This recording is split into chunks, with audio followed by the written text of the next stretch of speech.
Arsène yembe Arsène alobique mutozimona za beste.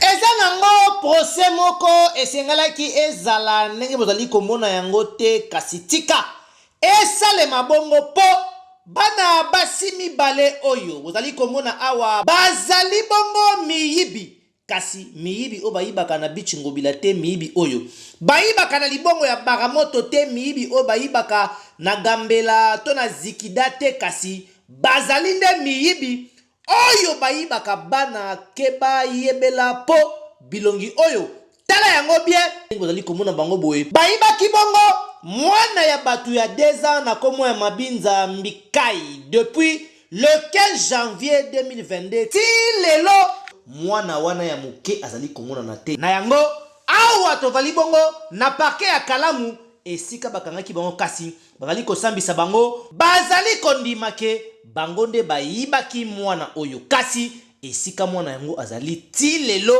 nde bango bayebi te esengeli boyeba po bino nde boyibaki ye pe place azali esengeli boyeba yango po pasi oyo baboti ya mwana oyo ya 2 ans bazali koyoka na ye moko pe mwana esika azali koyoka bino boyebi yango te na yango bazuzi ya parke ya Kalamu balobi bakotika bango te bakoshimba toujours ti bakolakisa esika mwana oyo azali biso pe tovali koloba tala elongi ya mwana oyo bien soki omona kayela lupangu moko to na ndaku moko esika songolo to pakala yebisa na leta po aya ko récupérer mwana oyo bamiyibi oyo mibale bayibaki mais pona bino bokozala wana ti mwana wana komona na pe après komona na mwana makala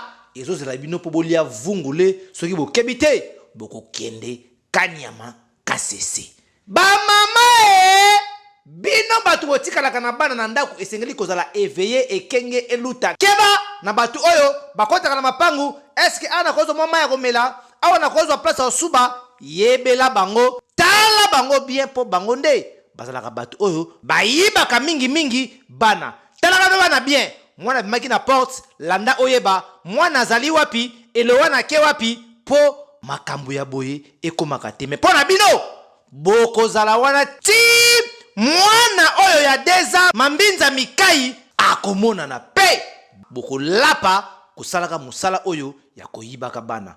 Qu'est-ce qu'elle dit lorsqu'elle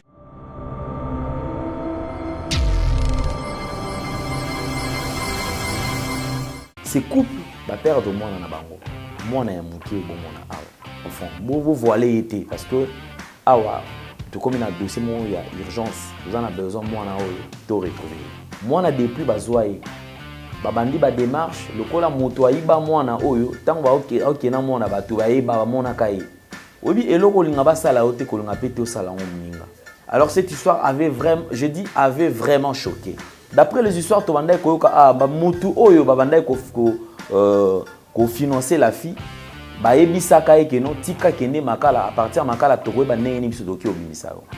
Ces couples bazo galérer couple o bazo souffrir papa oyo akukata ko sala la société et loko chokinga na même ko fixer pro dossier na tribunal c'est tout un problème ezo senga mbongo basala boy yango te ni mwana ngazate onga na baksiza kana na posa mwana ngai batu bazana mwana ngai bazali baona bango pe bazoloba mais balingi koloba bisika mwana zate biso tokanisaki nde tomemaki baona ipe crime baoloba vérité bisika mwana zali mais toya boye bachange dossier na biso bakomi kogangela biso kuna koloba na biso bino bozana nini biso tokolakisa bino donc beaucoup fina bino komi en danger pour na mwana na bino oui bakomi koya tina ndaku na biso baotindela biso batu baya eloko ezobikisa biso po toza pembeni ya société mais sinon te déjà baya kokotela biso basala biso mabe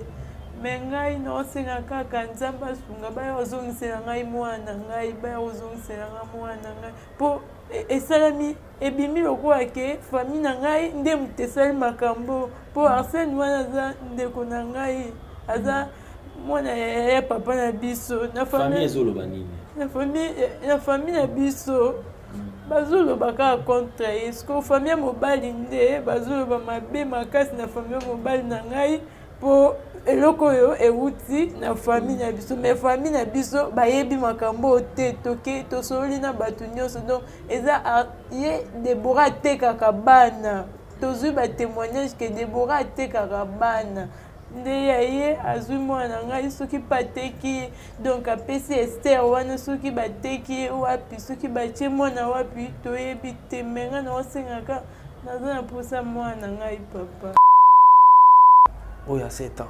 azolela ntango mama bango atuni ye me ozolela problème nini alobi ntango tozobima tokutani na mwana mwasi moko awa na entrée ya lupango awa nde azwi biso toke na ye ayebisi biso ke nasombela bino mungu abatindi bino et puis apesi nga joue ayebisi nga alobi zwa joue oyo zela nasombela mpe petit frère na yo jouer après na yebisi na bite fo tozonga alobi te zela nasombela mpe joue après azwi moto bakei na ye nalandi moto nakoki te nde bakimi bakei bien sûr mwasi na nga moto ayibaki mwana mais amemaki epai ya Esther amemaki mwana epai ya Esther Esther yango afandaka wapi oyo nayebi te Esther afandaka na GB mais nayebi te adresse précise na ye papa tokomi na ye mpe crime wana eyaki le 15 eyaki mpo ezwa nani ezwa dossier nini parce que oyo nga mpe nazo comprendre te dossier yango réquisition eye mpe na nkombo na nga bayebi mpe ke nga motu naza na dossier ngabi papa, ayez un cœur des parents, s'il vous plaît. Ayez un cœur des parents, un cœur des pères, s'il vous plaît. Nous souffrons, s'il vous plaît. Nous souffrons. Comment vous pouvez accepter Makambu Yaboye? Comment Bisope quand même tous les Congolais. Cet enfant-là, quand même, à cause de la paix, moi, à cause de la paix, mais c'est aussi ton enfant. Comment tu peux accepter Makambu? Oh, dans mon élo, il faut dossier qu'il y ait un parquet général parce que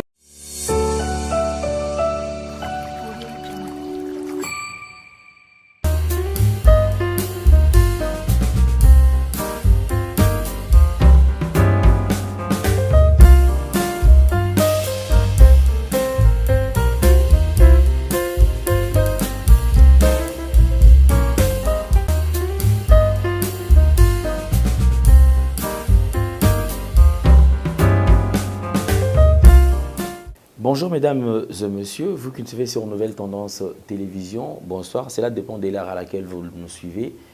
Je crois que nous sommes très contents d'être encore chez vous, parce que certainement vous nous suivez. En tout cas, merci. Et comme vous avez toujours de temps à autre, vous nous avez toujours accordé une attention si particulière par rapport à tout ce que nous faisons, tout ce que nous réalisons comme émissions.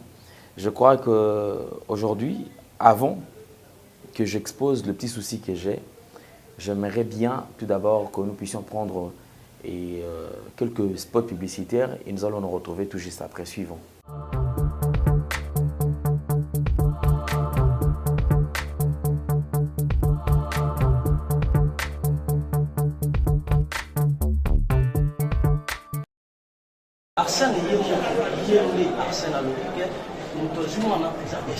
C'est un procès comme il ne devrait pas y avoir. Un enfant de 2 ans, Mambinzambi Kai, pas malade, mais volé par ces dames. L'une a reconnu les faits, mais dit ne pas savoir où se trouve l'enfant. On n'imagine pas le traumatisme psychologique de cet être innocent et la douleur des parents depuis le 15 janvier 2022. Le tribunal de grande instance de Kalamou qui instruit le dossier a clos le débat. Les plaidoiries commenceront à l'audience prochaine. Le prononcé du jugement interviendra selon que le procès évoluera audience après audience. Dans l'entretemps, le gamin poursuit son supplice. On ne sait dans quelle maison dans cette ville de Kinshasa. Le réseau dispose des liens solides et plusieurs ramifications qui continuent à kidnapper d'autres enfants pour les vendre. Une véritable traite au XXIe siècle. Il s'agit d'un bébé qui est soustrait des seins de sa mère. Mais nous sommes en matière pénale qui requiert célérité. Le président n'a pas civil, la mère de l'enfant perd tous les jours. Elle a besoin que Madame Esther retourne son enfant. Les tentacules de ces réseaux s'étendent jusque dans l'administration où l'on trouve ceux qui produisent les documents administratifs pour ces candidats à une destination inconnue. Ce gamin de 2 ans n'a fait du mal à personne. Et pourtant, des dames l'ont enlevé et vendu à $5 000. Elles l'ont avoué devant le tribunal. Seulement, elles préfèrent faire la prison que de dénoncer leur réseau pour son démantèlement. Impuissant visiblement, aucune possibilité de coercition. La torture étant illégale, le tribunal les condamnera certes, mais l'enfant risque de ne jamais être retrouvé et beaucoup d'autres courent le même risque, le réseau étant solidement installé avec des membres capables d'un pareil endurcissement de cœur. La Lisadelle, qui s'est jointe à la partie civile, pense qu'une peine capitale pourrait bien être prononcée contre ces criminels. Ils acceptent avoir pris l'enfant, volé, kidnappé l'enfant. Mais sauf, ils ne veulent pas dénoncer là où ils ont vendu. Quelle serait la conséquence? Ils seront condamnés. C'est une association de malfaiteurs qui seront condamnés pour une peine capitale. C'est-à-dire qu'ils passeront toute leur vie en prison. Et je ne suis pas content avec les comportements de certains acteurs de justice. Parce que quand ces personnes, je vous dis d'ailleurs que si nous avons réussi à arrêter ces personnes et à citer certaines personnes, c'est parce que c'était avec les services spéciaux. Mais à pleine instruction, parce qu'ils continuent à citer d'autres personnes. Ils ont cité même certaines personnes. Mais ces personnes n'ont jamais été interpellées. Brutalement, le dossier a été demandé en communication à la fois au parquet général et au parquet près le 2 juillet. Et toutes ces demandes, nous ne croyons pas que c'était les démarches qui visaient effectivement à obtenir l'enfant. C'est en pareille circonstance que se pose la question de la nécessité ou non d'embrasser certaines considérations venues d'ailleurs, comme l'abolitionnisme et le non-recours à la torture. Le petit gamin est depuis 7 mois entre les mains inconnues et les bourreaux, avec ostentation, refusent de le sortir de ses supplices.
Les secours qui ne manquent jamais. Dans la détresse, c'est toi mon ami. Le secours qui ne manque jamais. Dans la souffrance, c'est toi mon ami. Maïna talela baninga, talela libota, talela peñon soyawe, ezwa elokote. Maïna talela misala, talela pefuse, talela babotinanga, ezwa elokote. Moninga moninga nanga.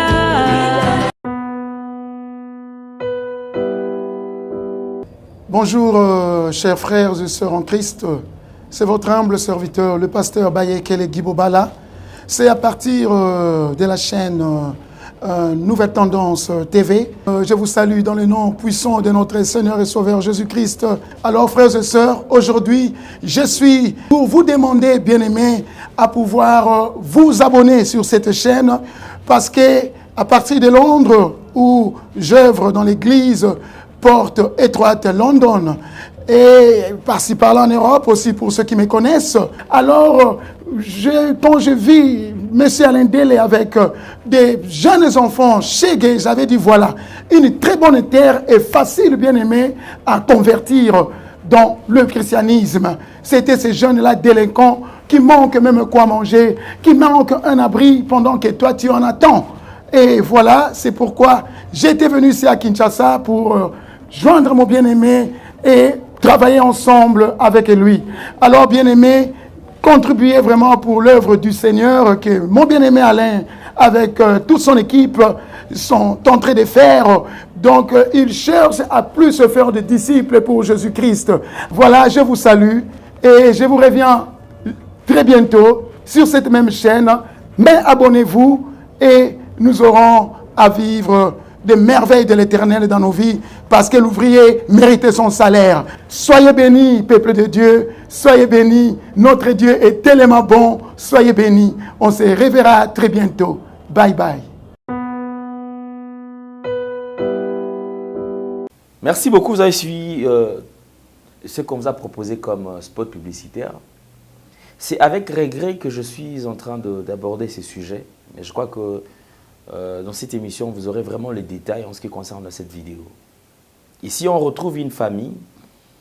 Il y a quelques mois que cette famille avait perdu leur fils.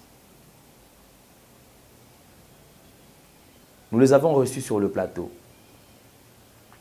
La personne qui était l'auteur de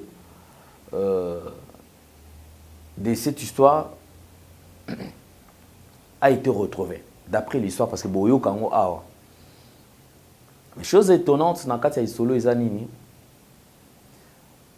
au jeune couple, va perdre Mwana Nabango. C'est-à-dire que Nekomoko, côté à moi si, Aïbi Mwana.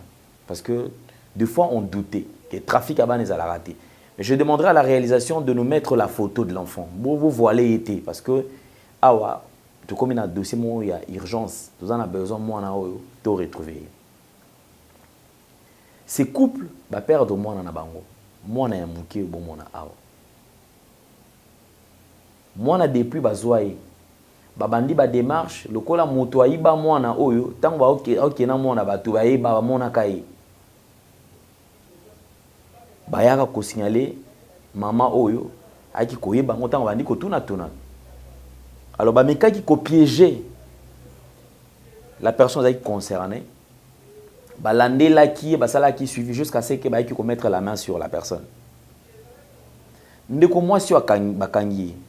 Déjà partir il y a parquet. Il y a un sale jeu et comment il y a ça la mawana. Ba tourner sur quoi kolo mwana en bourrique. Boké pas oyo, mto sengambon. Boké pas oyo, mto sengambon. Je me pose la question, bande kopé ba sambisa oyo, ce sont des parents. Obi eloko linga ba sala ote ko linga pété au salon mninga. Alors cette histoire avait vraiment, je dis avait vraiment choqué. Jusqu'à ce que makambo oyo yaki kosalama babundi lokwa bakangaki bandeko wana cette fille akendaka makala. D'après les histoires to bandai koyoka ba mutu oyo ba bandai ko financer la fille ba ebisaka eke no tika kende makala à partir makala to koyeba ndenge ni biso doki obimisao. Ndende kwa kenda makala ti nandinga kenda wana et tous nous avons vu makambo oyo lekaki. Ça m'étonne. Ndeko depuis qu'il n'a makala. Ces couples, batikal ko retrouver moi na bangote.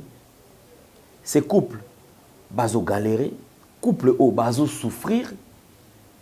Papa o akukata ko sala susute.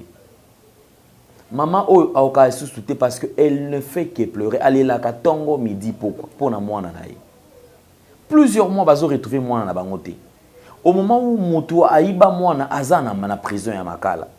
Les lois de quoi alingi kutu abimana et pourquoi parce que bato a financé ba na mbongo ba na makoki mais ces couples n'a rien et le choquing n'a même qu'au fixer pour dossier na tribunal c'est tout un problème ezo senga mbongo basa la boy yangote to beti ba porte bandeko bokendaka et pas ya première dame bokende pas ex première dame tout le monde a quand même qu'il y a des actions oyo basunga kabatu. Botala makambo mususu makambo minene aboye. Mais cette famille, je précise bien, ata soutien mutu mon côté. Ça dit cette famille se retrouve complètement abandonnée.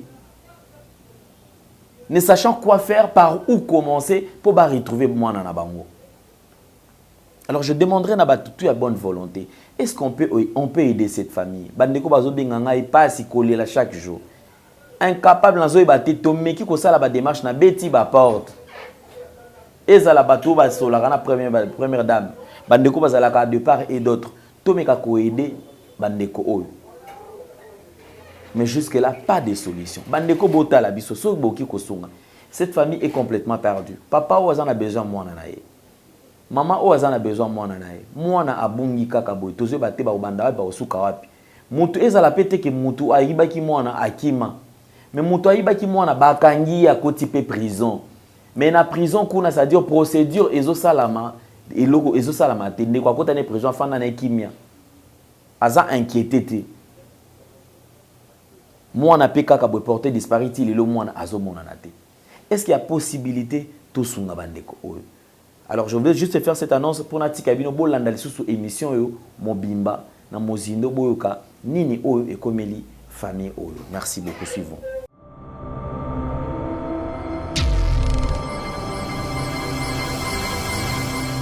Merci beaucoup. Vous avez déjà les détails. Mesdames et messieurs, nous abordons un sujet très très sensible. Je crois que depuis un certain temps, comme vous le savez, nous abordons aussi des émissions dossiers. Alors aujourd'hui, nous vous proposons une émission dossier. Vérité et réalité, Bosso le Peloleng Yakobika. Mais cette fois-ci, nous avons un dossier où vous allez pour aborder, vous allez très sensible. Vous êtes parents, vous êtes papa, maman, vous qui êtes sensible au cri des détresses, voici un dossier que nous vous présentons. Et certainement, avec vous, avec votre complicité, nous pouvons trouver la solution. Puisque nous croyons également en l'existence de notre Seigneur et Sauveur Jésus-Christ de Nazareth, qui pourra mieux faire les choses parce que Maram Oyo, Seigneur Linza Mepe Akota Nakati. Je reçois un couple pour la toute première fois. Tomeka un peu ko Solana Bango, tout ça l'entretien na Bango. Toyeba ba ekota la biso pona likambo nini. On commence d'abord par ma gauche. Déjà papa Aza Awa na omeka un peu ko yeba à se présenter comme on ezali na nipe auti wapi. Ndeko Mbote. Mbote papa là. Bandeko bazo landa biso sur Nouvelle Tendance Télévision, ba oki koyeba kombo ezali nani. Kombo na ngai Pasteur Élysée. Kombo na ngai Pasteur Élysée. OK. Na fani na banda. OK. Pasteur Élysée azali kofana na commune na Banda Lungwa esika ozali na droite na ngai nazali na ba maman nyoso to et surtout zape moi na bango. Maman Mbote. Mbote papa. Kombo nani? Kombo na maman Grâce. Maman Grâce, Ozali, nani parce que tout le monde est autant bon na papa Élysée. Maman moi c'est papa Élysée. OK, Maman Grâce Ozali, moi si ya papa Élysée. Maman Grâce courage pour te mettre un peu ko la bande ko baeba souci zalini. Merci beaucoup. Je reçois pour vous mesdames et messieurs un couple. Alors nous vous présentons déjà à ma gauche, extrême gauche na a Tozali na serviteur de Dieu, pasteur Élysée. Ozali Nabiso A sur ce plateau.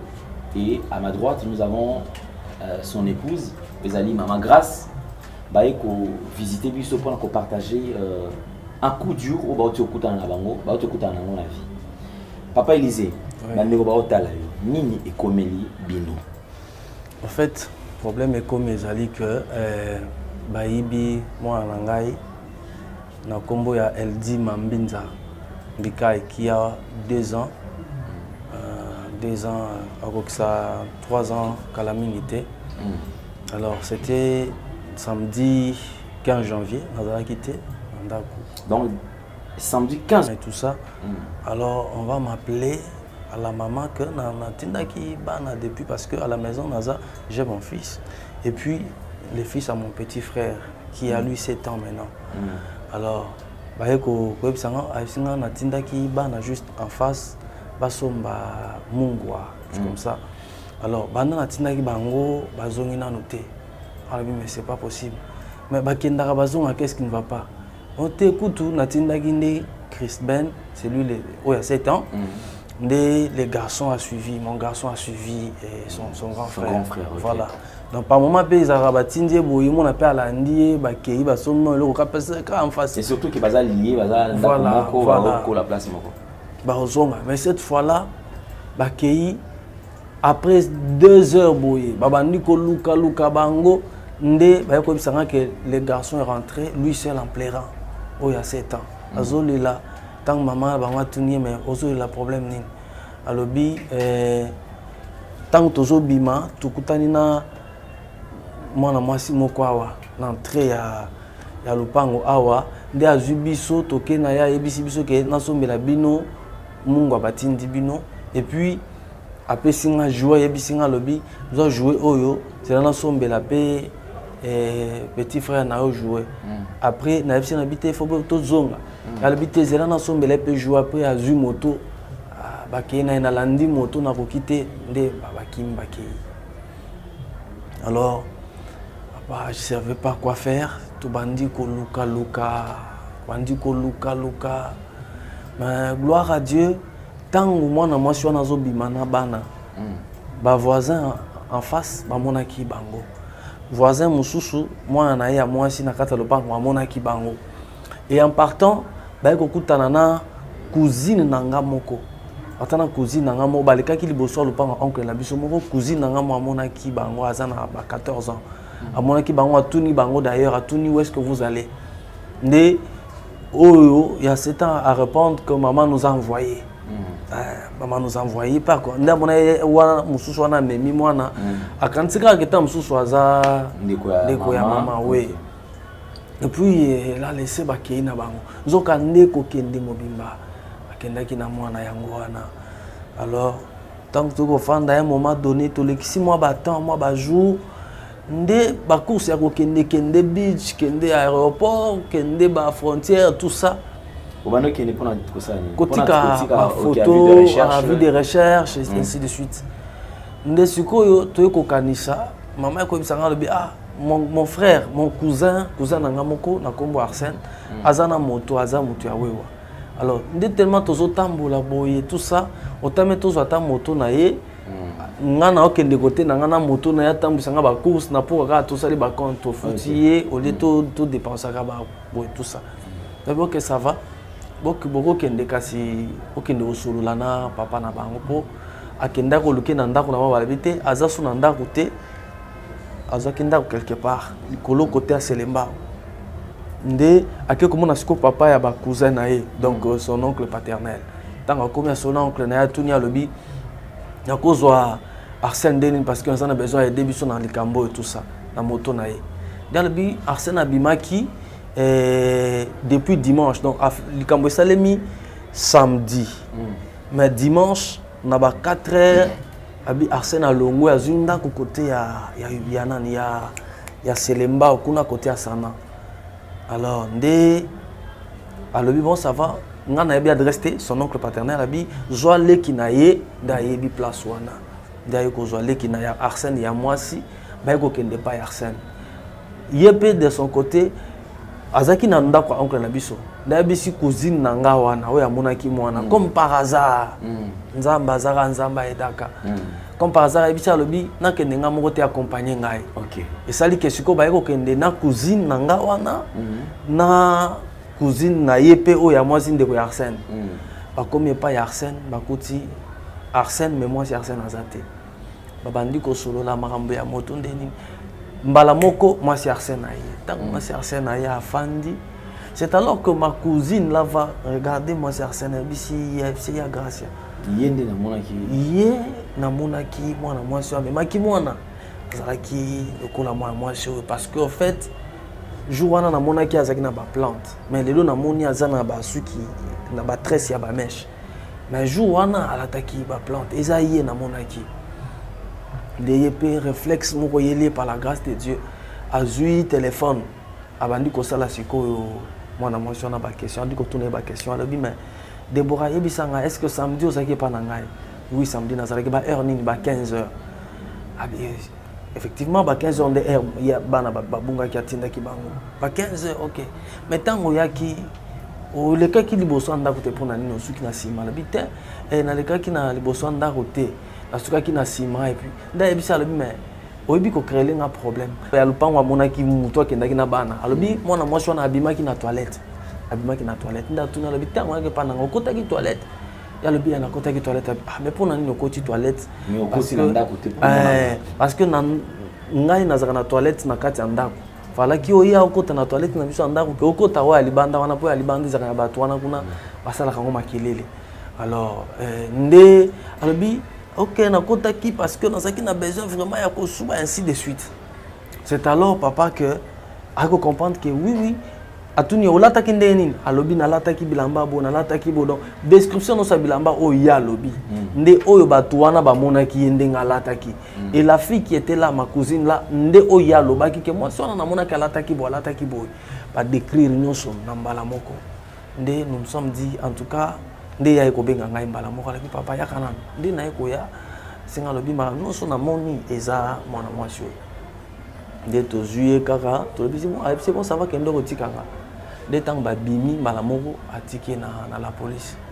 Atiki na la police parce que déjà nani plainte ezaki na IP crime. To comme na la police wana to benga bato IP crime balobi non boy bisa ba police baza wana ba memaye.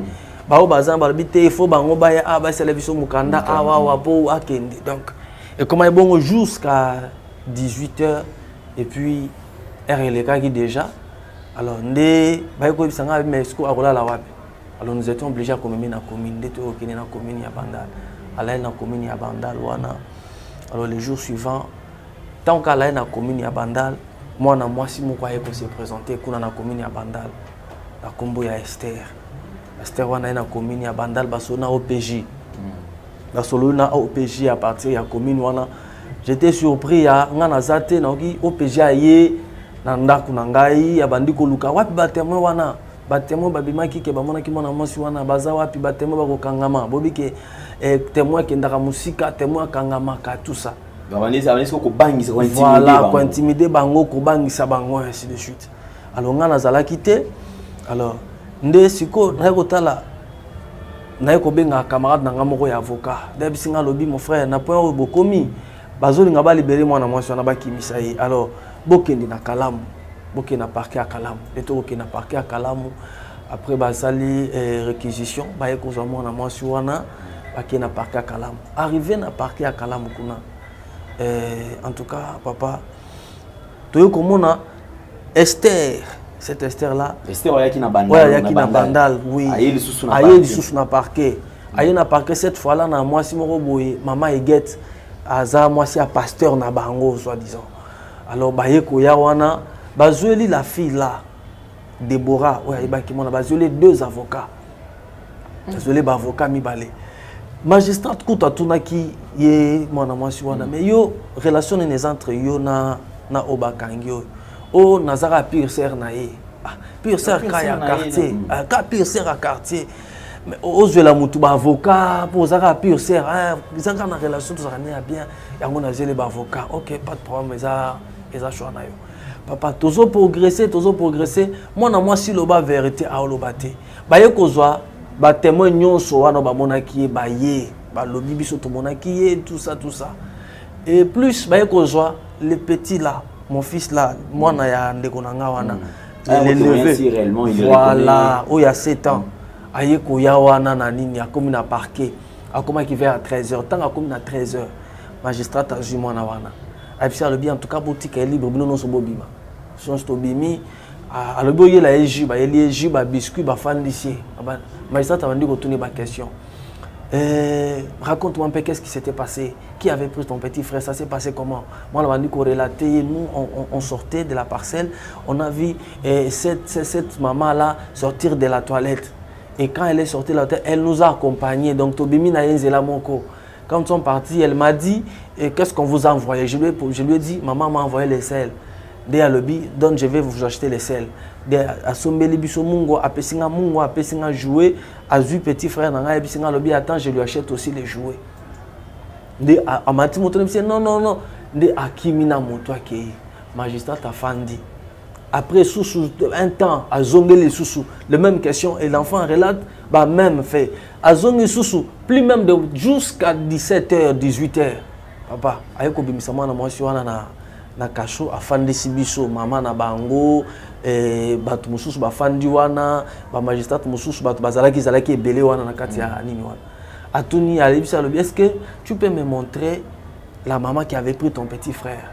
Papa sans hésitation moi na kepa na ya asimia bandi kolela donne-moi mon petit frère, c'est toi qui avais pris mon petit frère, donne-moi mon petit frère abandi kolela magistrat ayebisi mbala moko ma soeur s'il te plaît songisa mwana bato est-ce que ah ouais faut tout samba sous cet enfant n'a que 7 ans d'ailleurs a 7 ans il a encore 6 ans donc a 7 ans est-ce que moi nous depuis 13 heures jusqu'à 7 heures maintenant nazara na ba question alali ala muki na poser ba question azo ebzanga ka makamuka ka moko wana version ezo changer te pesa mwana bato la fille là aboyi koloba makam papa après mwana mwasi wana ayeko kende prison ayeko tinde prison quelques jours après tant batindi na prison totikali kaka donc inquiétude sur inquiétude to la kate to liakate papa ba santé eza bisoté on mange pas donc rien ne va tout ça la sur l'oroté zamba yeko ça la grâce le pasteur ya mwana mwasi wana ayeko yoka lisolo wana na bino non faut na kutana na pasteur papa ya mwana alors il m'a cherché toyeko kende pa na ye tant to komi na bureau na ya le bino non moi je connais cette fille là c'est ma fille je la connais na bika za motema mo boy mais nous allons aller de bayeko kende na maman na prison kuna pasteur bandi ko tourner ba question de moi na moi ça na bisi alobi tant mazaki na parquet Arsène mobali na ye cousin ya maman a bakendaki na ye fille wana Esther na iget maman wana iget ya soi-disant maman pasteur na bango bakendaki na ndako moko nganga bapesaki bango poussière moko boye bayebisi bango ke bapesa ye a sokola ndenge aza na parquet wana po abima kota présenté te pasteur habité wana ezaki po bokanga nzoto ezaki mpona makambo wana te alors yebisa ngai problème ya mwana eza ndenge nini nde mwana mwasi wana koyebisa lobi omoni banda na ye prison awa nasali à peu près soki une semaine ou 2 semaines moto aza korendre nga visite te nga nazo souffrir bango bafandi alors soko olingi ba problème ya mwana tuna Arsène qui est mobali na ye cousin ya maman et puis mobali ya ye Deborah wana alors nde toye kolongwa sikoyo total tobi bon likambo eza kosola subo te tokende susu na ep crime papa tokoke na ep crime tosali to déposer plainte na biso normal et puis balobi bazui agent moko akena mama kende kolakisa ndako place Arsène afandaka maman qui parle ici place Arsène afandaka ba ainsi biso c'était un samedi balobi bon ça va to kende ko kangai ba 4 heures ainsi de suite tant to ko benga ba policier wana on to juillet parce que to kendaki ba 4 heures alalaki na ndako te alors vers 8 heures comme ça il y a dimanche en gros ils a dimanche dimanche il y a fin il y a mois il y a février maman epsinga lobi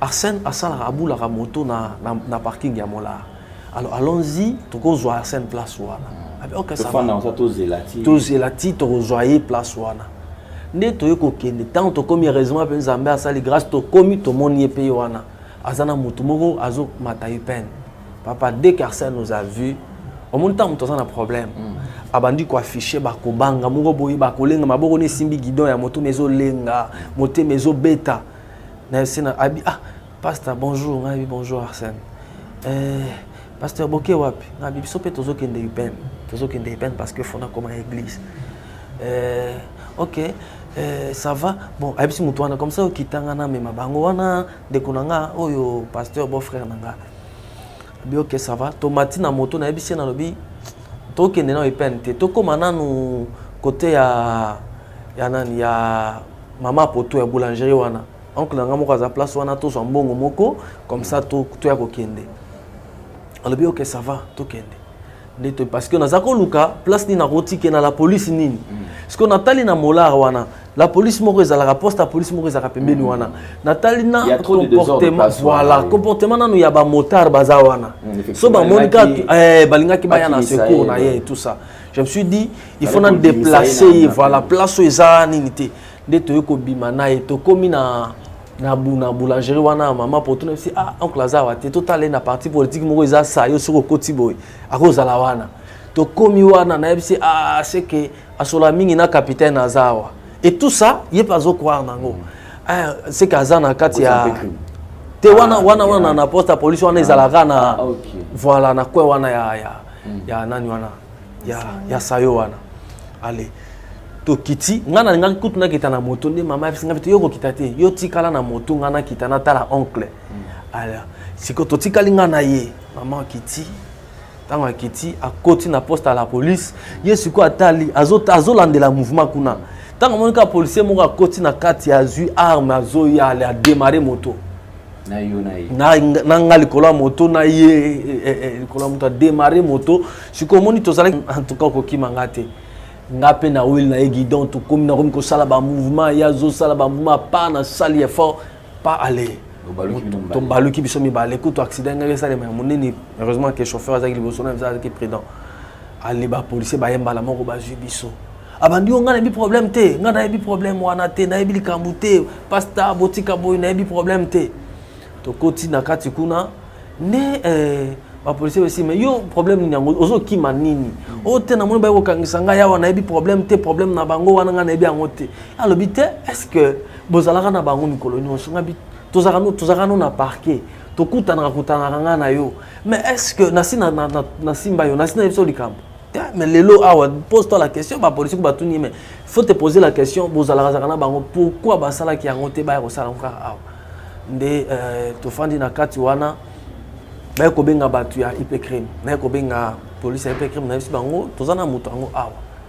Tango ba police IP crime ba ye wana to koti na mutuka ba bandi ko ebisa ye ba lobi moni soko lobi vérité te place moi na batu azali petit yo to ko torturer yo il faut le ba vérité soko le vérité te maramuso to sala kuna yo ko kangote donc ayo ki moi ba grimace wana na langage ote ngana ko loba nga vérité en tout cas nga été mutu nazwa ki mwana bien sûr moi sinanga mutu ayiba ki mwana mais amema ki epa ya Esther amema ki mwana epa ya Esther on afanda ka wapi on a évité Esther afanda ka na GB mais na évité adresse précise na ye papa to komi na EP crime quand to komi na EP crime tokoti na bureau ya colonel Azo na nini na UP crime kuna.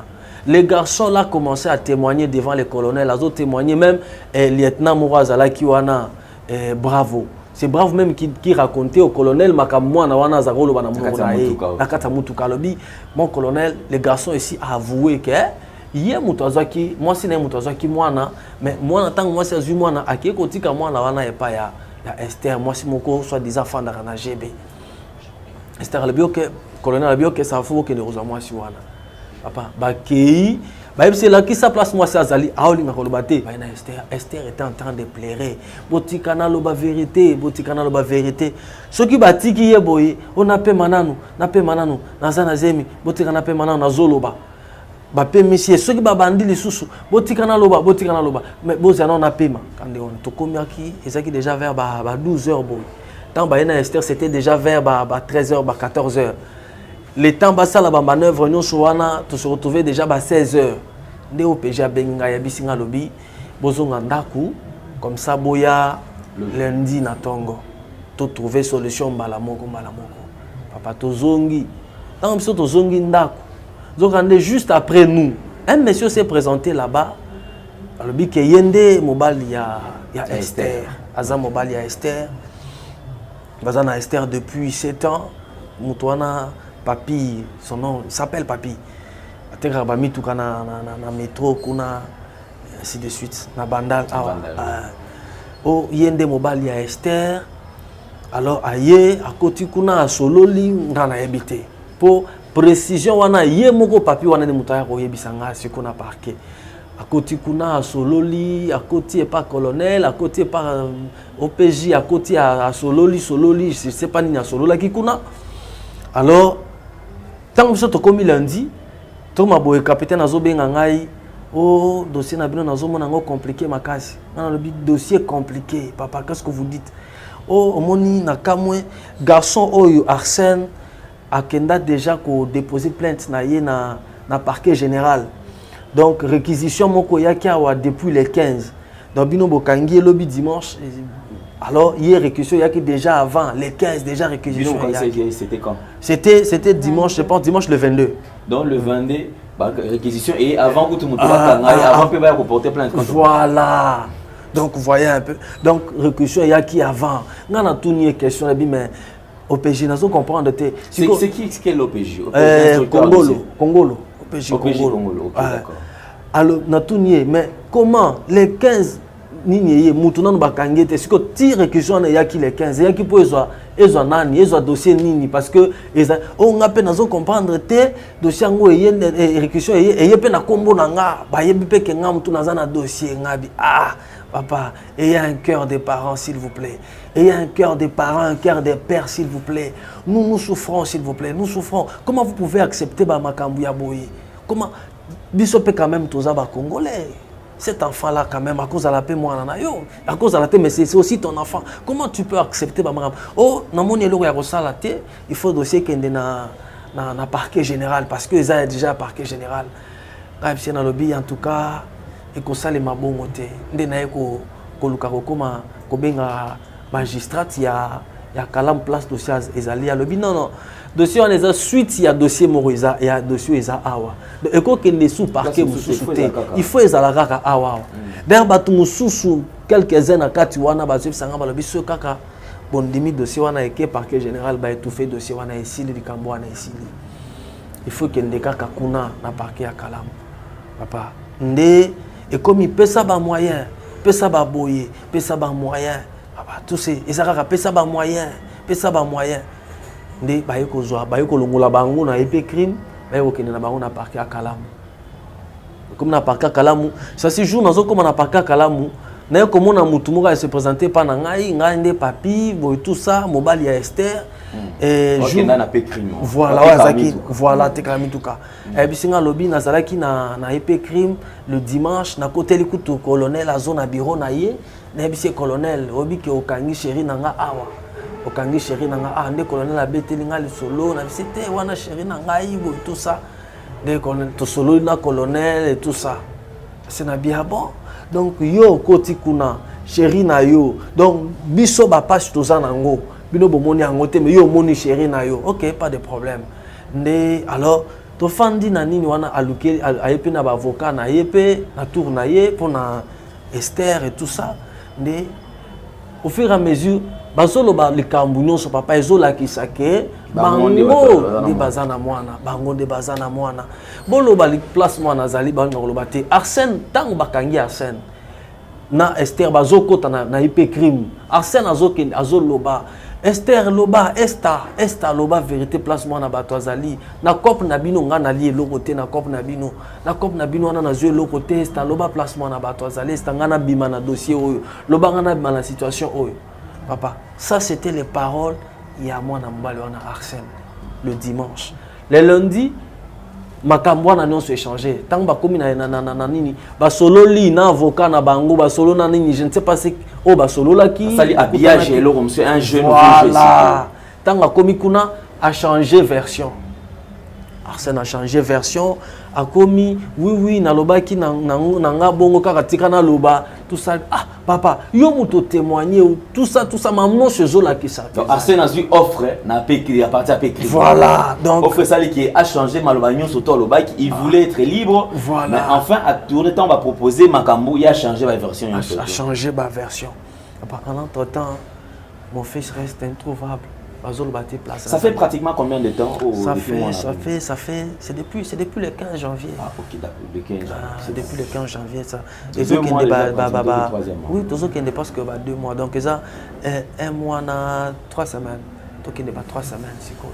Donc 3 semaines et kokoka lobby samedi. Ah, donc alors ba yokozwa bango bakena bango na prison. Bakena prison et puis kuna comme par tous les moyens. D'ailleurs, les messieurs, ils ont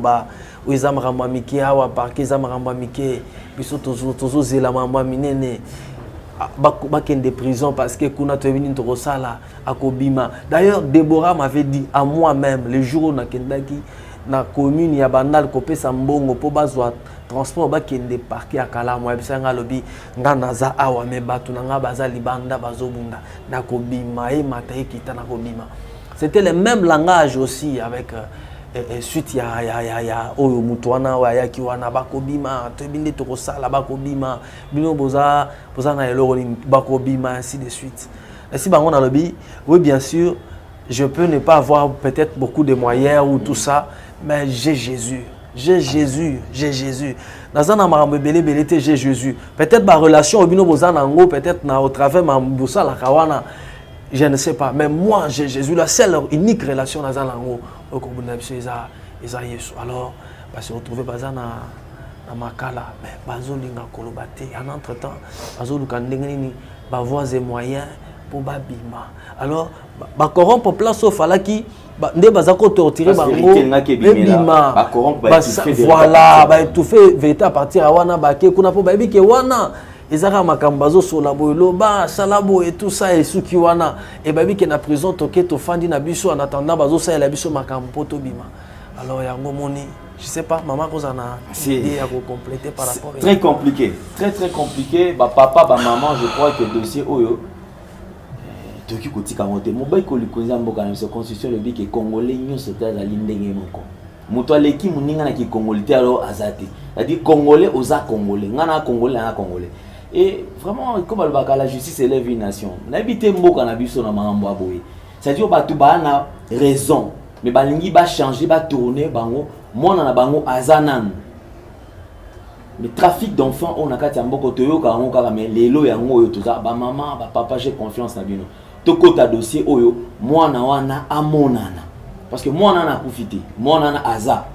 Mais ba komi ko lukas ko ne ba ko sala peut-être ba bimisa mwana peut-être libanda déjà. Ba continuer à cop na bango pour bazana ba moyen maman bandeko ba maman bazolanda o ba bi passe ya kobota maman grâce yo doboti mona na yo o lelo zali koluka bokola la te tongo midi pourquoi kotambola moyen ta papa lukata moyen kolia ndako batu ezate pour bozoluka quand même mwana oki ko bisa nini bandeko ba olanda likamba ko compléter na papa lobi non le bakarake nana posa ya mwana ngai ese deja mikolo ebele mwana ngai aza te oyo ngai na babakisizaka nana posa mwana ngai bato baza na mwana ngai bazali bango na bango mpe bazoloba me balingi koloba bisika mwana aza te biso tokanisaki nde tomemaki bango na mpe crime baoloba verité bisika mwana azali me toya boye bachange dossier na biso bakomi kogangela biso kuna koloba na biso bino bozana nini biso tokolakisa bino donc beaucoup fina bino komi en danger pour na mwana na oui bakomi koya ntina na ndaku na biso baotindela biso bato baya eloko ezobikisa biso mpo toza pembeni ya société mais sino te déjà baya kokotela biso basala biso mabe me ngai naosenga kaka nzambe asunga baya kozongisela ngai mwana ngai baya kozongisela ngai mwana ngai mpo esalami ebimi lokola ke famille na ngai nde moto esali makambo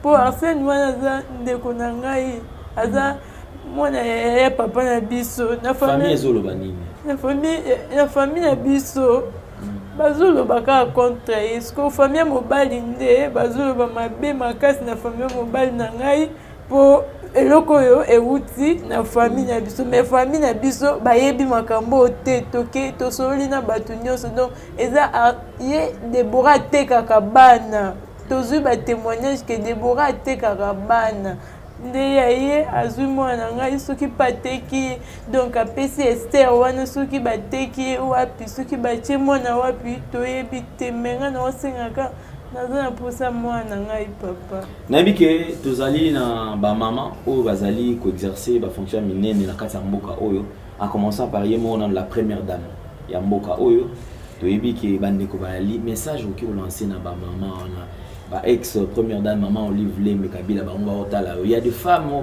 ba maman ba bazali ba député bazali ba Henriette Ouamu bayali ba maman Colette Chomba bayali ba tout baza ebele ba maman Francine Mumba bazali ba tout baza ebele ba maman nyonso tout o ba olanda yo ba bi passe ya kobota nini ko bisa maman bisa ba maman bazolanda na bango bayebi passe 9 mois ti kobota mwana ko matina age o akomi obungise kaka boye oyebi ke mwana azali eloko te mwana nga makasi tovane toute la journée vers 15h naluka mwana azali lisusu te naosenga bango bakota makambo encore bango baoloba ke biso toza na soutien te toza na appui te bango baza na bambongo ebele baza na bato na bango bakobimisa bango na prison so babimisi bakanga bato 2 fois te dossier kosila kaka bongo tokozwa mwana te naosenga na bamama nyonso baolanda ngai bayokela ngai mawa mwana moko kaka naza na ye wana bayokela ngai mawa bakota makambo oyo naa na mposa na retrouve mwana ngai baolekisa ye. Et après tu dis que gloire et ali makambo ya bien zali vraiment zala na motema pio motema kokita nzambe okota likamuna nzambe ayoki bamande kobola na biso ba papa ba maman vous avez la piste de solution à proposer na bandeko oyo bosunga papa Élisée na maman Grâce bazana makokite bana misolote boyebi lelo awa construire dossier ça demande beaucoup d'argent na mboka na biso. Il faut un avocat, mais ça prouve à substance que réseau na bazana misolo na bango et ils veulent étouffer la vérité et mon anaté.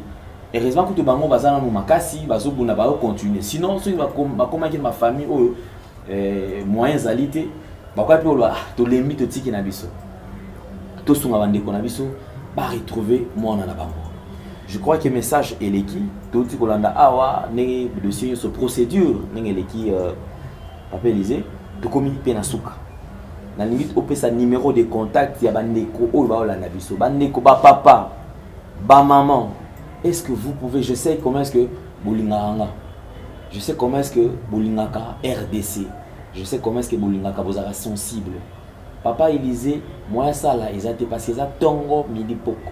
Toujours c'est un abino ba toujours la biso, bo aider biso na ka o. Ba autorité ba konzia mboka, chef de l'État. Top sungaye na makama pomboke kene boso makama bosafi c'est vraiment une honte. C'est-à-dire bande komoko boyena yo oza colonel ozali capitaine ozali nani ba pese confiance ba pese fonction mo exercer ça la place mo neko ça rendre justice ça équitable o azali na tort tika pesa et tort o azali na raison pesa et raison na ye na place ya ko changer makambo biloko zo sala kitoko te. Merci beaucoup na bino Rolanda biso. Alors pour na ko contacter couple Oyo plus 243 89 925 85 85. Donc on répète les numéros de contact à couple Oyo. Lingi ko sunga bango parce que ça fait très mal. Bandeko va perdre autant la photo na bango va perdre poids.